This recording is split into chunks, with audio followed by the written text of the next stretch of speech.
السلام علیکم ورحمۃ اللہ وبرکاتہ۔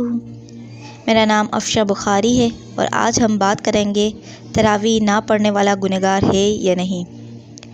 تراویح نہ فرض ہے اور نہ ہی واجب، یہ سنت موقودہ ہے جو کہ آپ صلی اللہ علیہ وآلہ وسلم پڑھا کرتے تھے۔ کچھ لوگ کہتے ہیں تراویح نہ پڑھنے سے روزہ نہیں ہوتا، جبکہ روزہ الگ عبادت ہے اور تراویح الگ۔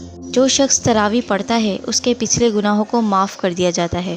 عورتیں تراویح گھر میں 2 نفل کر کے پڑھیں۔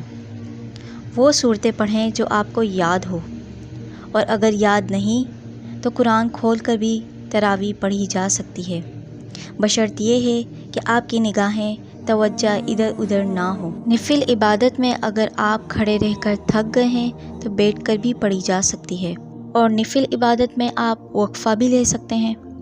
اللہ تعالیٰ آپ کے لیے آسانی چاہتا ہے، مشکل نہیں چاہتا۔ اور یہ تراویح کا دور حضرت عمر کے زمانے سے اسٹارٹ ہوا۔